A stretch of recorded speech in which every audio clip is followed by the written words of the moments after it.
ये देखो, इसमें हमारे पास जो क्वेश्चन नंबर 2 आ रहा है ना, इसको मैं ज़रा आप लोगों के साथ डिस्कस कर रहा हूँ। ठीक है, ये स्टैंडर्ड कॉस्टिंग का क्वेश्चन है और इसको मैं डिस्कस कर रहा हूँ। आप लोगों की स्क्रीन पर आप लोगों को नज़र आ रहा होगा। स्टैंडर्ड कॉस्टिंग और वेरिएंस एनालिसिस का ये टॉपिक है। इसमें क्वेश्चन नंबर 2 का ए लिखा हुआ है, state two benefits of variance analysis. यानी कि जब आप वेरिएंस एनालिसिस निकालते हो, यानी कि आप जो अपना बजट है और जो एक्चुअल परफॉर्मेंस है उसको कंपेयर कर कर मुख्तलिफ वेरिएंसेस कैलकुलेट करते हो, material price variance, material usage variance. तो वो जो आप वेरिएंस एनालिसिस करते हो ना, उससे क्या आपको फ़ायदा होता है, क्या फ़ायदा मिलता है, ये आपका पहला जो पार्ट है ना वो था। ठीक है जी। हम देखते हैं जरा इस पहले पार्ट के आंसर को देखते हैं थ्योरी वाले और इसको समझते हैं। देखो हमारे पास लिखा हुआ रहा है, number 1, planning and control to achieve the predetermined target. Predetermined का मतलब होता है पहले से डिटरमाइन किया हुआ, पहले से आपने नोट किया हुआ। तो क्योंकि आप वेरिएंस एनालिसिस में एक बजट बनाते हो और फिर अपनी एक्चुअल परफॉर्मेंस को बजट से कंपेयर करते हो, तो आपने एक चीज़ प्लान करी हुई होती है और आपने एक चीज़ का हिसाब लगाया हुआ होता है कि मैं एक्स प्रोडक्ट या वाई प्रोडक्ट बनाऊंगा, उसमें इतना केजी रॉ मटेरियल लगेगा, इतने घंटे लेबर के लगेंगे, और कोशिश करते हो कि आप उसी तरह से चलो। तो ये आपको प्लानिंग में, कंट्रोल में मदद करता है, आपकी जो टारगेट्स होते हैं उनको अचीव करने में मदद करता है। ठीक है। उसके बाद दूसरा है, identify areas of strength and weakness. यानी कि कहीं पर अगर कोई वेरिएंस, एडवर्स वेरिएंस आ रहा है, फॉर एग्जांपल मटेरियल का प्राइस वेरिएंस एडवर्स आ रहा है, तो उसके एडवर्स आने का मतलब ये है कि आपने जो मटेरियल है जितना एज पर स्टैंडर्ड सोचा था उससे महंगा खरीदा है। अब एज पर स्टैंडर्ड जो सोचा था, अगर आपने उससे महंगा खरीदा है तो आपको पता चल जाएगा कि यहाँ पर परचेजिंग में कोई वीक पॉइंट है जिसको मुझे सही करना है। उसके बाद है, assist in making forward looking decisions. यानी कि आप बजट बनाते हो, आप कोशिश ये करते हो कि आप एज पर बजट सारी चीज़ें लेकर चलो, और इससे आपको एक असिस्टेंस मिलती है। किस तरह की असिस्टेंस मिलती है? फॉरवर्ड लुकिंग डिसीशंस लेने की, कि भाई आपके पास सामने एक रिकॉर्ड पड़ा हुआ होता है, और फिर जब आप वेरिएंस एनालिसिस करते हो तो अगले सालों के लिए भी आपको असिस्टेंस मिलती है कि अगले सालों में कौन सी चीज़ कितने रुपए की आएगी, कितना मटेरियल लगेगा, कितना यूजेज होगा। ये सारी बातें यहाँ लिखी गई हैं। ठीक है जी। तो पहला पार्ट जो आपका था वो ये था कि आपको वेरिएंस एनालिसिस के दो एडवांटेजेस बताने थे। यहाँ पर आपके पास 3 एडवांटेजेस लिखे हुए हैं, इसमें से आपने कोई भी 2 एडवांटेजेस जो हैं वो लिखने थे, बताने थे। सही है, ये हमारा पार्ट 2A हो गया। इसके बाद आगे चलते हैं, मजीद अगले सवाल की तरफ देखते हैं। 2B में क्या है? 2A में तो लिखा हुआ था, state two benefits of variance analysis. अच्छा, इसके टॉप पर लिखा हुआ है, read source B in the insert. जब आप पेपर करने जाओगे ना तो आपको एक इंसर्ट दिया हुआ होगा, यानी कि एक डॉक्यूमेंट दिया हुआ होगा जिसमें कुछ इन्फॉर्मेशन होगी, और एक डॉक्यूमेंट होगा जिसमें क्वेश्चंस होंगे। तो अब हमें ये देखना पड़ेगा कि जो सोर्स भी है जिसमें ये इंसर्ट है उसमें क्या लिखा हुआ है। तो हम ज़रा इंसर्ट पर जाते हैं। ये आपका जो है ना, इसी पेपर का एक इंसर्ट है, और इसमें कुछ इन्फॉर्मेशन है आपके लिए। हम सेक्शन बी का क्वेश्चन नंबर 2 कर रहे हैं। यहाँ पर आपके पास लिखा हुआ रहा है, G limited producers a single product and adopts absorption costing. Company सिर्फ और सिर्फ एक तरह का प्रोडक्ट बनाती है, और कंपनी जो है वो एब्जॉर्प्शन कॉस्टिंग के प्रिंसिपल्स को यूज़ करती है। दो तरह की चीज़ें होती थी, एक कहलाता था मार्जिनल कॉस्टिंग, एक कहलाता था एब्जॉर्प्शन कॉस्टिंग। मार्जिनल कॉस्टिंग के प्रॉफिट एंड लॉस अकाउंट में सेल्स रेवेन्यू में से सबसे पहले सारी वेरिएबल कॉस्ट माइनस होती थी, कंट्रीब्यूशन की वैल्यू आती थी, और फिर फिक्स कॉस्ट आती थी। एब्जॉर्प्शन कॉस्टिंग के केस में सबसे पहले सेल्स रेवेन्यू में से सारी की सारी cost of goods sold minus होती हैं। जब ग्रॉस प्रॉफिट आ जाता है उसमें से सारे ऑपरेटिंग एक्सपेंसेस माइनस होते हैं, और फिर नेट प्रॉफिट आता है। The budgeted and actual results for the month of July are as follows. जुलाई के महीने के बजटेड और एक्चुअल रिजल्ट्स, जुलाई के महीने के बजटेड और एक्चुअल फिगर्स आपको दिए हुए हैं। सबसे पहले बजट्स में लिखा हुआ है, products manufactured and sold in units 2000। आपने जब बजट बनाया था तो आपने सोचा था कि मैं 2000 यूनिट्स बेचूंगा। एक्चुअल है 1800, एक्चुअली आपने 1800 यूनिट्स बेचे, यानी कि एक्चुअली आपका बिजनेस जो है वो कंपैरेटिवली कम हुआ है, जितना आपने सोचा था उससे बिजनेस कम हुआ है। आपने सोचा था 2000 यूनिट्स बनाकर बेचूंगा, लेकिन आपने सिर्फ और सिर्फ 1800 यूनिट्स बनाकर बेचे हैं। उसके बाद मेरे पास सेल्स की वैल्यू दी हुई है। सेल्स की वैल्यू एज पर बजट 146,000 है और एक्चुअल 136,800 है। अच्छा, सेल्स की वैल्यू का मतलब ये है कि ये मुझे सेल्स रेवेन्यू दिया हुआ है, करेक्ट। अगर मैं इस सेल्स रेवेन्यू को यानी कि 146,000 को 2000 से डिवाइड करता हूँ, आप लोग 146,000 को ज़रा डिवाइड करें 2000 से। अगर मैं 146,000 को डिवाइड कर देता हूँ 2000 से, कितना आता है? 73 आता है। अगर आप लोग 146,000 को 2000 से डिवाइड करेंगे यस सर। तो 73 आएगा। इसका मतलब as per budget, as per budget आपने ये सोचा था कि एक यूनिट 73 रुपीज का बिकेगा, ठीक है। एज पर बजट आपने ये सोचा था कि एक यूनिट 73 रुपीज का बिकेगा। अच्छा, अगर यहाँ पर देखते हो तो 136,800 और 1800 है। अगर मैं 136,800 को डिवाइड कर देता हूँ 1800 से, तो ये आ जाता है 76। इसका मतलब ऑल्दो मैंने यूनिट्स तो कम बेचे, मैंने सोचा था मैं 2000 यूनिट्स बेचूंगा, लेकिन मैंने बेचे हैं 1800 यूनिट्स, यानी कि यूनिट्स तो मैंने 200 कम बेचे हैं। मैंने सोचा था कि मैं 2000 यूनिट्स बेचूंगा, लेकिन मैंने अगर 1800 यूनिट्स बेचे हैं, तो जो सोचा था उससे 200 यूनिट्स कम बेचे हैं। लेकिन मैंने ये सोचा था कि एक यूनिट मैं 73 का बेचूंगा। अगर मैं 146,000 को 2000 से डिवाइड करता हूँ तो मैंने सोचा था कि एक यूनिट 73 का बिकेगा। लेकिन अगर मैं 136,800 को 1800 से डिवाइड करता हूँ तो 76 एक यूनिट की सेलिंग प्राइस आ रही है। इसका मतलब मैंने एक यूनिट बेचा 76 का है। तो क्वांटिटी के हिसाब से मैंने कम चीजें बेची हैं, लेकिन बेची मैंने महंगे में। जो चीज बेची वो 73 के बजाय 76 की बेची। फिर डायरेक्ट मटेरियल की बात करते हैं। 36,000 का डायरेक्ट मटेरियल लगना चाहिए था, 33,408 का लगा।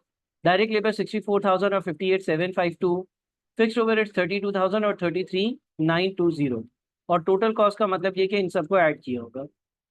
प्रॉफिट के लिए सेल्स रेवेन्यू में से टोटल कॉस्ट को माइनस किया होगा तो प्रॉफिट्स आए होंगे। G limited carried out variance analysis, यह आपको इंसर्ट में इंफॉर्मेशन दी हुई है। अब हम अगले पार्ट पर चलते हैं। हमारा अगला पार्ट क्या है? अगली जो हमारी रिक्वायरमेंट है वो रिक्वायरमेंट है कैलकुलेट दी फॉलोइंग वेरिएंसेस। आपको सवाल ये कहता है कि ये वेरिएंसेस कैलकुलेट करो। अच्छा, इन वेरिएंसेस में सबसे पहले सेल्स प्राइस वेरिएंस, सबसे पहले सेल्स का प्राइस वेरिएंस कैलकुलेट करना।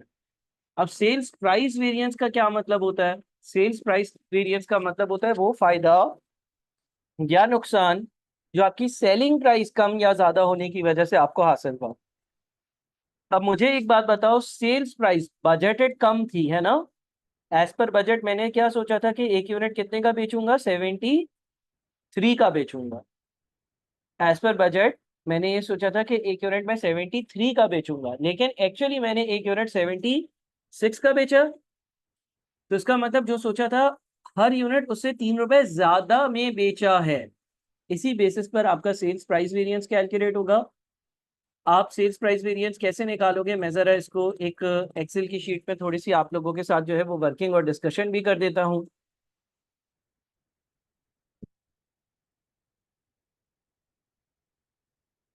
अच्छा जी, स्क्रीन शेयर करता हूँ ज़रा मैं।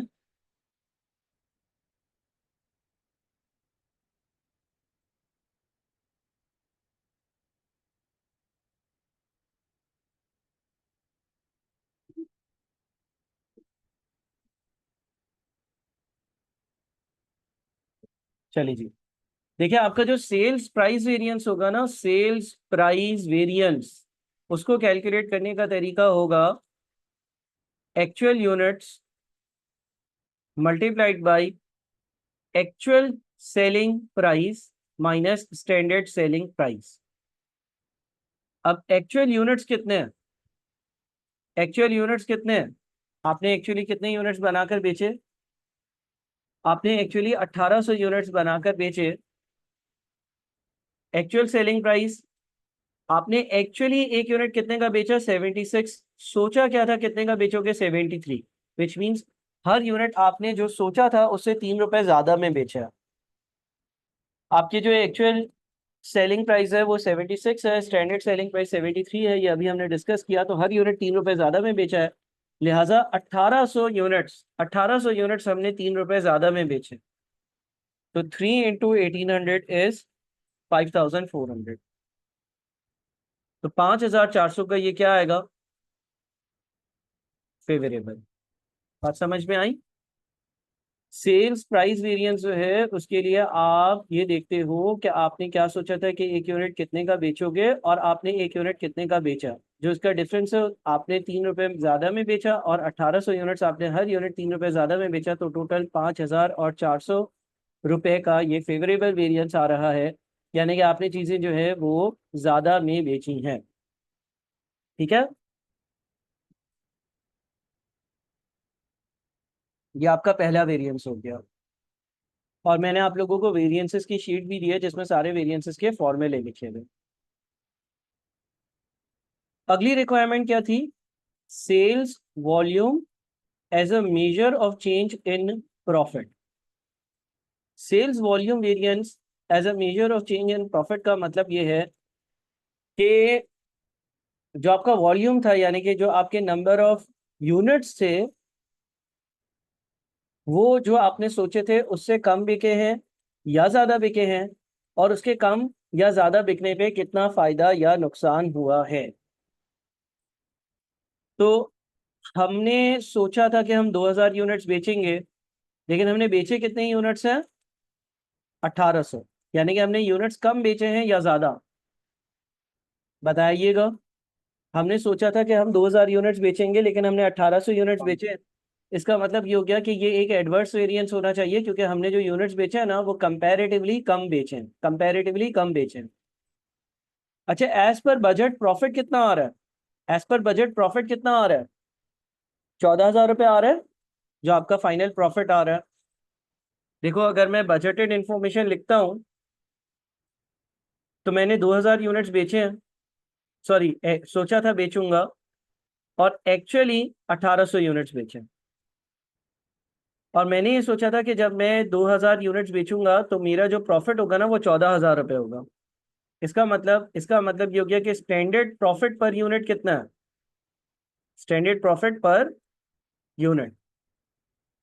अगर मैंने 2000 यूनिट्स बेच के 14,000 कमाने थे, तो इसका मतलब ये हो गया कि एक यूनिट से मुझे 7 रुपए कमाने थे। एग्री? मेरा एक हिसाब था कि भाई, या मेरा जो बजट था वो ये कहता था कि मैं 2000 यूनिट्स बेचूंगा और 14,000 रुपये कमाऊंगा, यानी कि एक यूनिट बेचकर मैं 7 रुपए का मुनाफा या प्रॉफिट कमाऊंगा। उससे हमें बोला था कि सेल्स का वॉल्यूम वेरिएंस ढूंढो, measured in terms of profit. इसका मतलब ये होता है कि आपको क्या कैलकुलेट करना था, आप ये देखते कि यूनिट्स कम बेचने की वजह से कितना प्रॉफिट नहीं कमा सका। यानी कि ब्रैकेट में डिफरेंस आएगा actual units minus budgeted units का। और इसका मतलब ये है कि इसको कैलकुलेट कुछ इस तरह से करेंगे कि मैंने 1800 यूनिट्स बेचे हैं, सोचा था कि मैं 2000 यूनिट्स बेचूंगा, विच मीन्स कि मैंने जो सोचा था उससे 200 यूनिट्स कम बेचे हैं, और हर यूनिट पे 7 रुपए कम, यानी कि 1400 रुपये कम कमाए। बात समझ में आई? वॉल्यूम वेरिएंस का मतलब ये है कि वॉल्यूम के कम हो जाने की वजह से आपने सोचा था कि आप 2000 यूनिट्स बेचोगे, लेकिन आपने बेचे सिर्फ और सिर्फ 1800 यूनिट्स है। तो इसका मतलब आपने जो सोचा था आपने उससे 200 यूनिट्स कम बनाकर बेचे हैं, और एक यूनिट का स्टैंडर्ड प्रॉफिट 7 था, तो 200 यूनिट्स का स्टैंडर्ड प्रॉफिट जो है वो 1400 होता है। तो इसका मतलब आप 1400 रुपये कम कमा रहे हो due to production and sales of less units than expected in the budget. ठीक है जी। अच्छा जी, उसके बाद फिर हमारा जो अगला पार्ट है वो क्या है, अगला पार्ट हमें बोलता है डायरेक्ट मटेरियल का टोटल वेरिएंस ढूंढो, डायरेक्ट मटेरियल का टोटल वेरिएंस कैलकुलेट करो। अच्छा, हमने मटेरियल के वेरिएंसेस क्लास में भी करे थे। एक तो हमारा टोटल डायरेक्ट मटेरियल वेरिएंस होता था। टोटल डायरेक्ट मटेरियल वेरिएंस निकालने के लिए क्या करते थे, फ्लेक्स्ड एंड एक्चुअल को कंपेयर करते थे। एग्रीड। और फिर इसमें फिर हमारा एक मटेरियल प्राइस वेरिएंस था। आप लोगों को याद होगा, फॉर्मूला शीट भी दी हुई है और लेक्चर से भी याद होगा। मटेरियल प्राइस वेरिएंस कैलकुलेट करने के लिए actual quantity for actual units multiplied by standard rate minus actual rate. और एक हमारा मटेरियल यूसेज वेरिएंस था।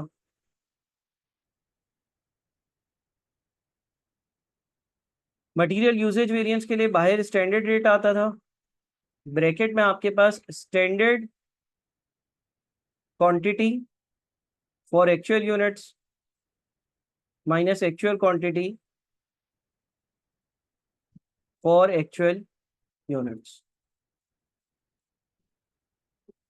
अब आपके पास जो सवाल दिया हुआ है ना, उसमें एक तो बजटेड और एक्चुअल यूनिट्स दिए हुए हैं। आपने सोचा था कि आप 2000 यूनिट्स बनाओगे और बेचोगे, और आपने एक्चुअली 1800 यूनिट्स बनाकर बेचे। इन दोनों की मटेरियल की कॉस्ट भी दी हुई है। 2000 यूनिट्स की मटेरियल की कॉस्ट कितनी दी हुई है? 2000 यूनिट्स की मटेरियल की कॉस्ट 36,000 दी हुई है, और एक्चुअली जो कॉस्ट है वो 33408 दी हुई है। ये हमारा फिक्स बजट कहलाता था। फ्लेक्स बजट कैसे ढूंढते थे? जब हम कंपैरिजन करते थे तो हमने एक और बजट बनाना सीखा था जिसको हम फ्लेक्स बजट कहते थे। हम कहते थे कि ये दोनों कंपेयर नहीं हो सकते। ये दोनों कंपेयर होकर हम ये नहीं कह सकते कि मटेरियल का खर्चा कम लगा है, इसलिए क्योंकि ये 2000 यूनिट्स के हिसाब से बना हुआ बजट है, और एक्चुअल जो है वो तो 1800 यूनिट्स के हिसाब से है। याद आया? तो अब फ्लेक्स बजट अगर हम बनाएंगे तो उसके लिए मैं ये काम करता हूँ। देखें, एज पर बजट 36,000 का खर्चा होना चाहिए। एज पर बजट 36,000 का खर्चा होना चाहिए। बजट ये कहता था कि 36,000 का डायरेक्ट मटेरियल का खर्चा होगा अगर आप 2000 यूनिट्स बनाओगे। तो 36,000 को 2000 से डिवाइड करता हूँ तो मुझे ये पता चल जाएगा कि एक यूनिट पर कितना खर्चा आ रहा है। बताना जरा। 36,000 को 2000 से डिवाइड करो। 36,000 को 2000 से करो डिवाइड। 18। 18। यानी कि एज पर बजट एक यूनिट जो है उस पर 18 रुपए का मटेरियल लगना चाहिए। तो एज पर बजट 1800 यूनिट्स पर कितना मटेरियल लगना चाहिए ये बताओ। एज पर बजट अगर एक यूनिट पर 18 रुपए का मटेरियल लगना चाहिए तो 1800 या जो एक्चुअल यूनिट्स है उस पर कितना मटेरियल लगना चाहिए। इसके लिए आप 1800 को 18 से मल्टीप्लाई करोगे। एग्री? ताकि आपको ये 32,400। ताकि आपको ये पता चल जाएगा कि एज पर बजट ये खर्चा होना चाहिए और हुआ ये खर्चा है। अब मुझे बताओ, टोटल जो मटेरियल का डायरेक्ट मटेरियल का वेरिएंस है वो फेवरेबल है या वो एडवर्स है?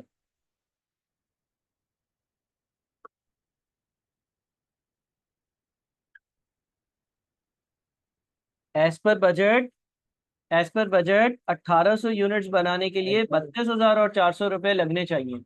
एज पर बजट 1800 यूनिट्स बनने के लिए 32,400 रुपये लगने चाहिए। एक्चुअली एक्चुअली 1800 यूनिट्स बनने के लिए 33,408 रुपये लगे हैं। तो अच्छा है या बुरा है? एक्चुअल पैसे कम लगे हैं ना? एक्चुअल पैसे कम लगे हैं या ज्यादा लगे? सॉरी, ज्यादा लगे। एक्चुअल पैसे ज्यादा ज्यादा लगे। लग। जो 32,400 रुपये का काम था वो 33,408 रुपये में भाई 1,008 रुपये ज्यादा लगे हैं। तो ये आपका टोटल मटेरियल वेरिएंस एडवर्स आ रहा होगा 1,008 का। ठीक है जी, ये यहाँ पर भी आ रहा है। इसी तरह से आपके पास लेबर है। अब लेबर की वर्किंग आप लोग खुद करें। देखिए, लेबर की कॉस्ट कितनी दी हुई है? 64,000 और 58,752।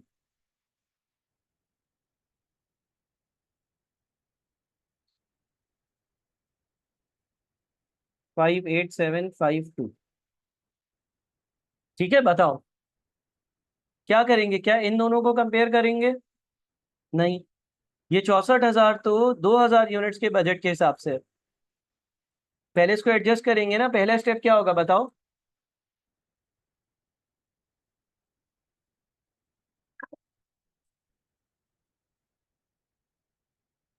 हाँ जी, पहला स्टेप क्या होगा? तो 64,000 को 2,000 से डिवाइड करेंगे।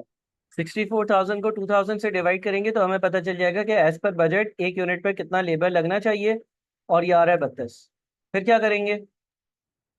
फिर 32 into actual units present. हाँ 32 into 1800 यूनिट्स करेंगे कि एज पर बजट 1800 यूनिट्स पर कितना लगना चाहिए। 57,600 लगना चाहिए, लगा है 58,752। फेवरेबल है या एडवर्स है? Adverse. एडवर्स है, क्योंकि जो एक्चुअली खर्चा लगा है वो 1152 रुपीज ज़्यादा लगा है। ठीक है जी, और यहाँ पर देखें ये 1152 ही आ रहा है। क्लियर है? अच्छा, उसके बाद फिर अगला क्या था? अगला है फिक्स्ड ओवरहेड्स का टोटल बजट। फिक्स्ड ओवरहेड्स का टोटल बजट। फिक्स्ड ओवरहेड्स का जो टोटल बजट होता है ना, फिक्स्ड ओवरहेड्स का जो टोटल बजट होता है ना, वो ओवर अंडर अप्लाइड होता है। अब हमें फिक्स्ड ओवरहेड्स की क्या वैल्यू दी हुई थी?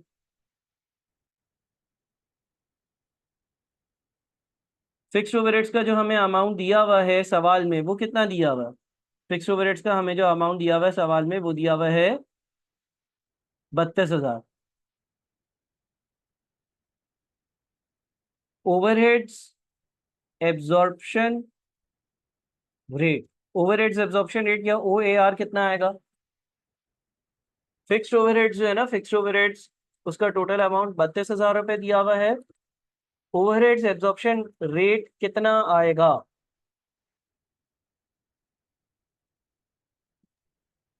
सोलह। ओवरहेड्स एब्जॉर्प्शन रेट निकालने के लिए बजटेड ओवरहेड्स को बजटेड यूनिट से डिवाइड करते हैं।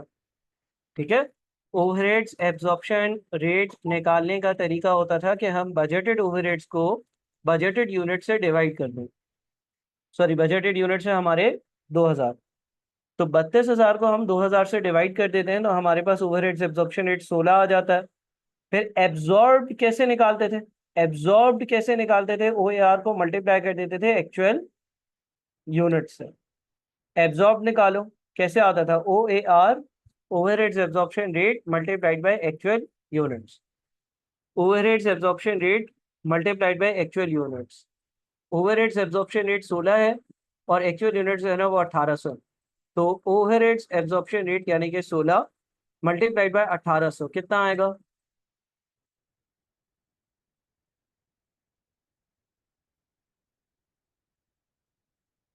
अगर हम ओवरहेड्स एब्जॉर्प्शन रेट को यानी कि 16 को मल्टीप्लाई कर देते हैं 1800 से, तो एब्जॉर्ब्ड आएगा 28,800। 28,800। ठीक है। अच्छा, एक्चुअल फिक्स ओवरहेड्स कितने हैं? सवाल में एक्चुअल फिक्स्ड ओवरहेड्स दिए हुए होंगे। सवाल में हमारे पास एक्चुअल फिक्स्ड ओवरहेड्स कितने दिए हुए हैं? 33,920। एक्चुअल फिक्स्ड ओवरहेड्स जो सवाल में दिए हुए हैं वो 33,920। तो अब मुझे बताओ, अंडर एब्जॉर्ब्ड है या ओवर एब्जॉर्ब्ड है?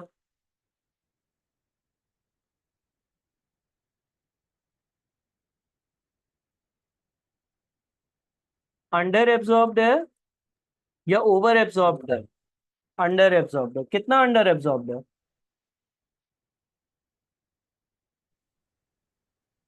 एब्जॉर्ब कम है तो अंडर एब्जॉर्ब्ड है, एब्जॉर्ब ज्यादा होता तो ओवर एब्जॉर्ब होता।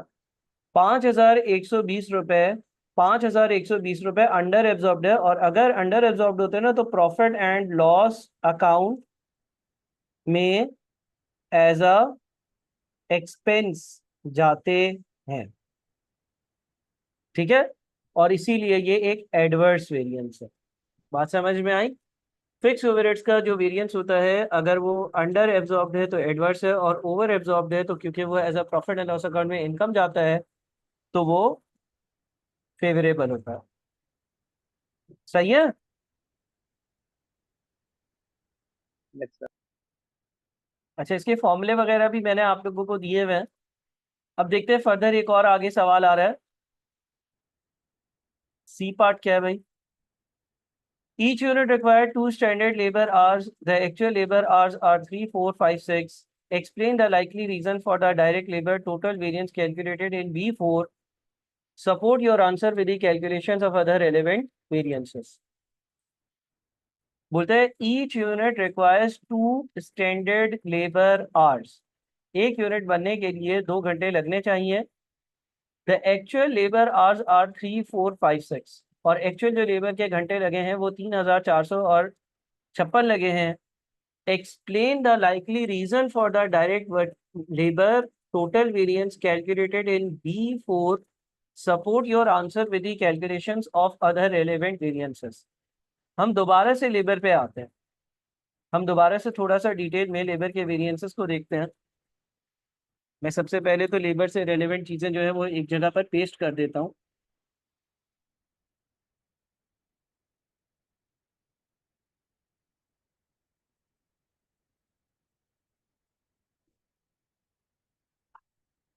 कुछ यहाँ से इंफॉर्मेशन मिलेगी हमें,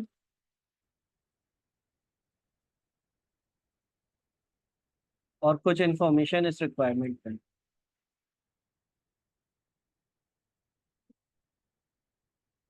सबसे पहली बात यह है कि यहाँ पर जो वैल्यू दी हुई है बजट की, वो एक फिक्स बजट दिया हुआ है, तो इसको हमें फ्लेक्स करना होगा। हमें यूनिट सेम करने होते हैं, ये हम डिस्कस कर चुके हैं। और एक है हमारे एक्चुअल रिजल्ट्स। अच्छा, यूनिट्स कितने हैं भाई? As per original budget 2000 units बनने चाहिए, एक्चुअली 1800 यूनिट्स बने, विच इज़ कंपैरेटिवली कम। फ्लेक्स बजट में 1800 यूनिट्स के हिसाब से बजट बनाया जाता है। अच्छा, लेबर की कॉस्ट, लेबर की जो कॉस्ट है यहाँ पर 64,000 डी हुई थी फिक्स बजट में, एक्चुअल दी हुई थी 58,752। ठीक है, आपने कॉस्ट पर यूनिट निकाली।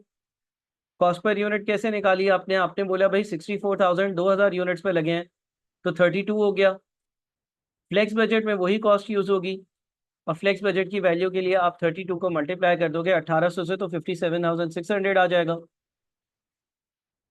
और यहाँ पर एक्चुअली एक यूनिट पर लेबर का कितना खर्चा हुआ है, उसके लिए लेबर की कॉस्ट को यूनिट से डिवाइड करते हैं। ये बात समझ में आती है?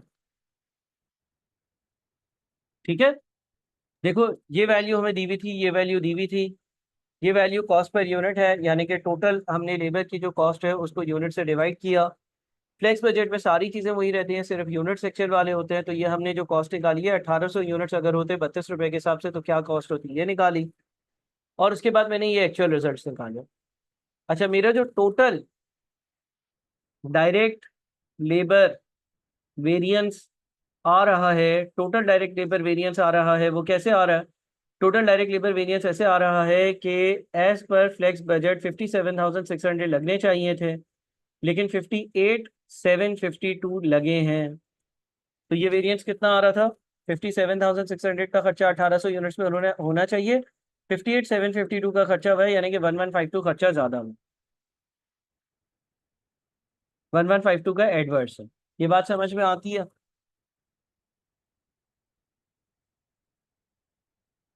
ठीक है, अब ये तो एक बात हो गई। अच्छा, अब देखो यहाँ पर क्या लिखा हुआ है, each unit requires 2 standard labour hours. एक यूनिट पर एज पर स्टैंडर्ड जो है ना, एज पर स्टैंडर्ड 2 घंटे लगने चाहिए। तो स्टैंडर्ड आवर्स पर यूनिट कितना है? स्टैंडर्ड आवर्स पर यूनिट 2 है। The actual labour hours are 3,4,5,6। Actual labour hours कितना है? जो एक्चुअल लेबर आवर्स है ना, जो एक्चुअल लेबर आवर्स है वो है 3,4,5,6। अगर मैं आपसे ये पूछूं, अगर मैं आपसे ये पूछूं रेट पर आवर क्या है, मुझे बताओ। एज पर स्टैंडर्ड्स मैंने क्या सोचा था कि लेबर को 1 घंटे के कितने पैसे देने पड़ेंगे, बता सकते हो? एज पर स्टैंडर्ड्स मैंने क्या सोचा था कि लेबर को 1 घंटे के कितने पैसे देने पड़ेंगे, बता सकते हो? हाँ भाई, एज पर स्टैंडर्ड मैंने क्या सोचा था कि लेबर को 1 घंटे के कितने पैसे देने पड़ेंगे? 64 हाँ,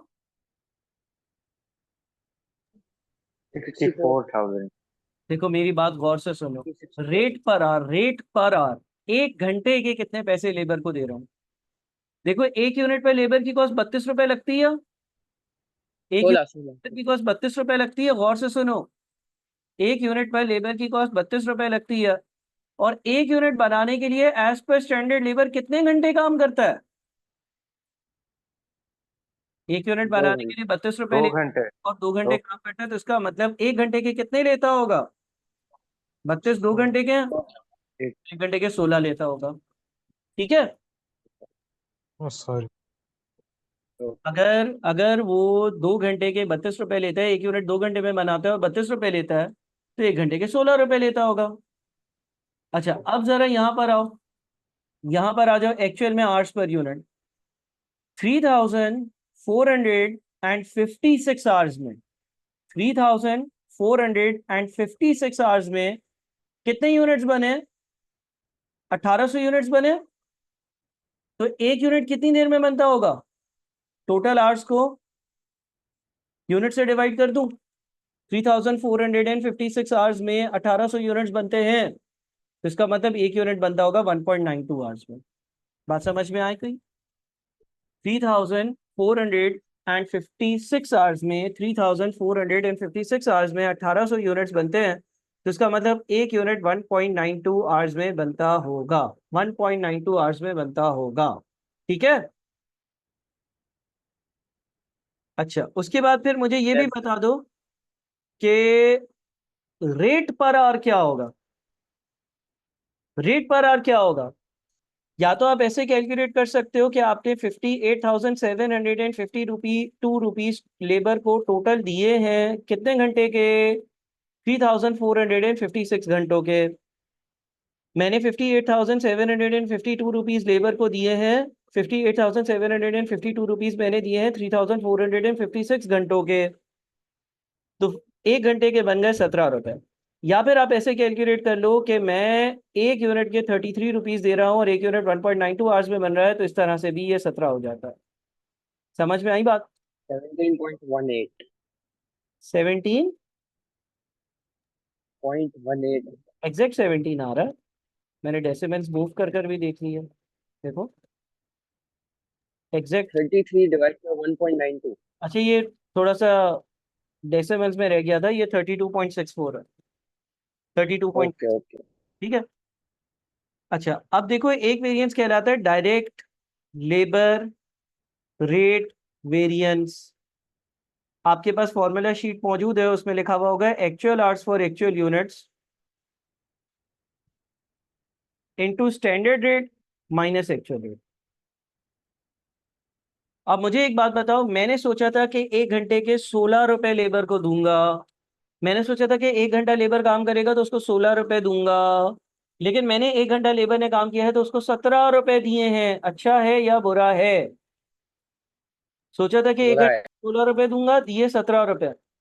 और टोटल लेबर से 3,456 आवर्स काम करवाया, तो हर घंटे के मैंने 1 रुपया ज्यादा दिया, तो 3,456 आवर्स का 16 के बजाय 17 रुपए दिया। यानी कि रेट के ज्यादा होने की वजह से मुझे 3,456 का नुकसान हो रहा है, 3,456 एडवर्स। बात समझ में आ गई? मैंने ये सोचा था कि एक घंटे के 16 रुपए दूंगा, दिए हैं 17 रुपए, यानी कि हर घंटे पे 1 रुपया ज्यादा दिया है, तो 3,456 आवर्स के मैंने 3,456 रुपीज टोटल ज्यादा दिए हैं, जो कि एक एडवर्स वेरिएंस है। फिर एक और होता है direct labour efficiency variance. Labour efficiency variance, labour efficiency variance के लिए आप standard rate multiplied by standard hours for actual units, standard hours for actual units minus actual hours for actual units, actual hours for actual units. As per standard एक unit कितनी देर में बनना चाहिए? As per standards एक unit कितनी देर में बनना चाहिए? दो 2 घंटे में। दो तो 1800 यूनिट्स बनने के लिए कितना टाइम लगना चाहिए? 1800 यूनिट्स बनने के लिए एज पर स्टैंडर्ड्स कितना टाइम लगना चाहिए? 1800 यूनिट्स बनने के लिए एज पर स्टैंडर्ड्स टोटल 3600 घंटे लगने चाहिए। एज पर स्टैंडर्ड्स 1800 यूनिट्स बनने के लिए 3600 घंटे लगने चाहिए। लगे कितने हैं? लगे कितने हैं? 345। 3456। अच्छा है या बुरा है? अच्छा है ना? अच्छा। तो स्टैंडर्ड रेट पर आ रहा है 16 multiplied by standard hours for actual units which is 3600 घंटों का काम कितनी देर में हो गया? 3456 आवर्स में हो गया। तो अब ये फेवरेबल है या एडवर्स है, मुझे बताओ। 3600 घंटों का काम 3456 आवर्स में हुआ, 144 घंटे बचे 16 रुपए वाले, फेवरेबल है। यानी कि 2304 का फेवरेबल आ रहा है। 2304 यस। फेवरेबल। और अगर आप ये देखोगे ना कि भाई एक वेरिएंस मेरा 2304 का फेवरेबल है, दूसरा मेरा 3456 का एडवर्स है, और इन दोनों को ऐड अप करोगे, यानी कि एक एडवर्स वाला है, सॉरी, बड़े में से फेवरेबल में से एडवर्स माइनस करोगे, तो देखो ये वाला आंसर इस आंसर से मैच करेगा। यानी कि आपका जो टोटल लेबर वेरिएंस एडवर्स आया था उसकी एक रीज़न ये थी कि आपने रेट ज़्यादा दिया, आर्ली रेट आपका ज़्यादा था, उस पर आपको नुकसान हुआ, लेकिन लेबर एफिशिएंट ज़रूर था और एफिशिएंट होने की वजह से आपको एक फ़ायदा हुआ। नेट आपको नुकसान हो रहा है, एफिशिएंसी की वजह से आपको 2304 रुपए का फ़ायदा हुआ और रेट की वजह से आपको 3456 का नुकसान हुआ। नेट आपको जो है वो नुकसान हो रहा है। बात समझ में आई? जी सर। यस। जी सर। अच्छा, इसको अगर देख लेते हैं हम यहाँ पर, तो इससे भी यही सारी वर्किंग्स करी हुई हैं और इससे क्या लिखा हुआ है, reasons wage rate increases as demanded by labour union, increase of minimum wages and inflation. आपने जो एक्चुअली ज़्यादा पैसे पे करे हैं 3456, लेबर रेट वेरिएंस आपका एडवर्स आ रहा है, उसकी रीज़न ये हो सकती है कि वेजेस ने इन्फ्लेशन की वजह से ज़्यादा है, लेबर ने बोला भाई ज़्यादा पैसे दो, या लेबर यूनियन बनी हुई थी जिन्होंने बोला हमारे मजदूरों को ज़्यादा पैसे आप देंगे। लेबर एफिशिएंसी वेरिएंस आप लोगों का भी फेवरेबल आ रहा था, ठीक है। लेबर एफिशिएंसी वेरिएंस हमारा जो है वो 2304 का फेवरेबल आ रहा था और उसकी रीज़न यहाँ पर क्या लिखी हुई है, स्किल्ड लेबर होगा, ज़्यादा पैसे भी लिए और टाइम भी बचाया। गुड सुपरविजन, अच्छी सुपरविजन होगी, less chances of machine breakdown, और मशीन ब्रेकडाउन नहीं हो रही होंगी तो स्मूथली काम हो रहा होगा। ठीक है जी। अच्छा, आखिरी पार्ट देख लेते हैं जल्दी से। आखिरी पार्ट जो है उसमें इसने कोई मटेरियल की कहानी लिखी है लंबी चौड़ी। The standard direct labour material use for each unit is 3 kilos at $6। The actual price was 6.40। इसका क्या मतलब, मैंने सोचा था कि 1 किलो 6 रुपए का आएगा, आया 6.40 का, मैंने ज़्यादा पैसे दिए हैं। The existing supplier has announced that the direct material price it charges will increase by 5% from August. Supplier बोलता है मजीद 5% prices increase होंगी. The directors have approached a new supplier who have quoted the price of 6.20. एक supplier बोलता है मुझसे 6.20 में ले लो, लेकिन मैं 10,000 यूनिट्स एक वक्त पर दूंगा। Advise the directors whether or not they should change to the new supplier, क्या नए supplier के पास जाना चाहिए। Support your answer with relevant calculations। ये पार्ट आप लोग खुद कर लोगे, मैं सिर्फ और सिर्फ इसको गो थ्रू कर देता हूँ। कुछ यहाँ पर वर्किंग्स हुई हैं, आपने मटेरियल के वेरिएंसेस ढूंढे हुए हैं पहले ही, ठीक है ना। वर्किंग में क्या है, स्टैंडर्ड यूजेज आपको 5400 किलो की ज़रूरत है एज पर स्टैंडर्ड्स 1800 यूनिट्स बनाने के लिए। एक्चुअली कितना यूज़ हुआ है ये आप कैसे फाइंड आउट करोगे, जो एक्चुअल कॉस्ट है उसको टोटल कॉस्ट को कॉस्ट पर केजी से डिवाइड करता है। The price increase from a standard price of 6 to 6.40 and further to 6.72। Supplier ने बोला था मैं फर्दर प्राइसेस इंक्रीज करूंगा। Existing supplier से माल लेने का क्या फायदा है, this suggest that the quality is good and lesser amount of direct material has been used. Existing supplier जो है वो महंगा तो दे रहा है लेकिन उसकी क्वालिटी अच्छी है, वो यहाँ से वाज़े तौर पर नजर आ रहा है कि एज पर स्टैंडर्ड्स 5400 किलो लगने चाहिए, लेकिन एक्चुअली आपके 5220 किलो लगे। If G Limited does not adjust the selling price, the profit will decrease. Increasing the selling price may reduce the demand. New supplier से लेंगे तो क्या है, the price is lower, वो सस्ते में देगा। एक वक्त पर 10,000 किलो खरीदने पड़ेंगे, जिसकी वजह से मुझे इन्वेंट्री को रखना पड़ेगा और उसको होल्ड करना पड़ेगा और उसके मुख्तलिफ खर्चे पे करने होंगे। ये वाला पार्ट आप अच्छे से गो थ्रू करोगे। मैंने क्वेश्चन नंबर 2 का आंसर क्वेश्चन दोनों आपके साथ डिस्कस किया। बहुत सारी बातें शायद ऐसी होंगी कि जिससे स्टैंडर्ड कॉस्टिंग अभी शुरू किया उसके लिए बहुत मुश्किल हो, बहुत सारे लोगों के लिए आसान होंगी। मजीद बातें हम लोग व्हाट्सएप पर कर लेते हैं, ये मीटिंग बस एंड होने वाली है, लेकिन इस क्वेश्चन को आप लोग दोबारा से करो और फिर 15 मिनट बाद मेरे पास व्हाट्सएप पर ऑनलाइन आ जाओ और इसका क्वेश्चन 1 आप लोगों का होमवर्क है जो कि बजटिंग के टॉपिक का है। ठीक है जी, दोबारा से पूरा सवाल करो, वीडियो लेक्चर मैं यूट्यूब पर अपलोड करके लिंक दे रहा हूँ।